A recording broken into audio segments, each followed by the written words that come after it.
Reginald Howard White was born in Chattanooga, Tennessee in 1961.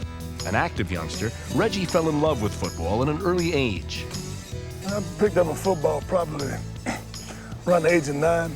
We used to play sandlot in the backyard and on the street.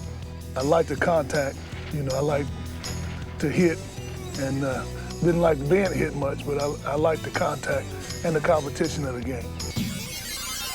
Young Reggie dreamed of being a star athlete, but by the time he was a teenager, Reggie also had another calling. I told my mother when I was 12 years old that my goal and my dream was to be a football player and a minister. That's what I wanted to do. I didn't know how I would be either one of them, especially a minister. I mean, my mother told me one time she thought I was going to grow up to be a criminal. To pursue his athletic dreams, Reggie started by lettering once in track and 3 times each in football and basketball at Howard High School. I was all-state in basketball my senior year, and sometimes I kind of wish I had stuck with it, especially with the shoe contracts and everything everybody getting. But it was exciting, and I missed the game. Robert Pulliam, Reggie's football and basketball coach, saw a spark of greatness in the young man. When I was a junior in high school, he told me that I had the potential of being the best defensive lineman to ever play football. I was amazed when I thought back on it because I couldn't believe that he saw that in me. Pulliam pushed his star athlete hard, often to the point of tears. When we played basketball, he would elbow me and he would make me cry all the time. And I just didn't know what he was doing. And one day we played basketball, he elbowed me, and I went in the back and I started crying. And he came back, and I'm looking for him to apologize to my classmates trying to console me.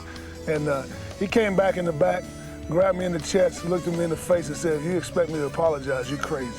He said, "Until you start fighting me back, I'm gonna keep doing this." And I'm like, man, I'm a big, tall, skinny kid, and he's a big old buff guy. And I said, man, I'm gonna have to fight back. So I started fighting back. In fighting back, Reggie found the strength and self-confidence that would characterize his professional career. I guess about 3 years ago, I realized what he did. He was teaching me, or trying to teach me how to be tough. And through that aspect, he taught me how to be tough mentally and spiritually. But that toughness would become arrogance when Reggie's dream came true and he was ordained at the age of 17. I became a minister too young. I had been a Christian for 4 years, and the Bible warns against becoming a minister too early. And because of that, I started building walls around myself because I had gotten arrogant, spiritually arrogant, to the point where it was almost like if me and Billy Graham was sitting next to each other telling somebody about Jesus. Billy needed to be quiet and let Reggie talk. The young man realized a change would have to come. I knew that I had to change some of my ways and do the things the way that God wanted me to do it instead of the way that I wanted to do it. At the University of Tennessee, Reggie experienced for the first time the excitement of playing before huge crowds. That sends some adrenaline flowing through you when you walk out on the field and it's 96,000 strong. I remember when we played Alabama, we hadn't beat Alabama in 12 years. The fans feeling that, hey man, we're getting ready to beat these guys. And they start stomping, and you feel it on the field. You start thinking, man, this is great. We're gonna win this game. Reggie played hard and began to learn the importance of teamwork and leadership. He also began to find the inner peace that had eluded him. In many respects, I didn't allow people in my life to be able to tell me what was right and what was wrong.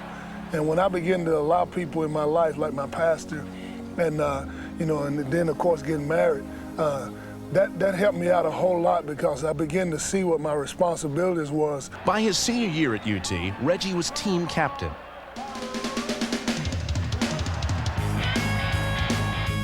I didn't expect to be chosen the only team captain.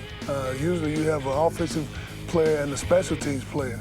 But that was special because I was chosen as the only team captain my senior year. But I expected being a team captain because I prepared myself enough to be in that position. I chose to be a leader. I didn't want to be a follower anymore. Far from being a follower, Reggie White was the Southeastern Conference Player of the Year. To be able to be one of only 3 defensive players to ever make SEC Player of the Year that was a highlight for me, and that's something that I'll be able to cherish for the rest of my life. It never was easy for him in the beginning, I don't think, and that's the one thing that sets him apart from the rest of his contemporaries is nothing was really given to him.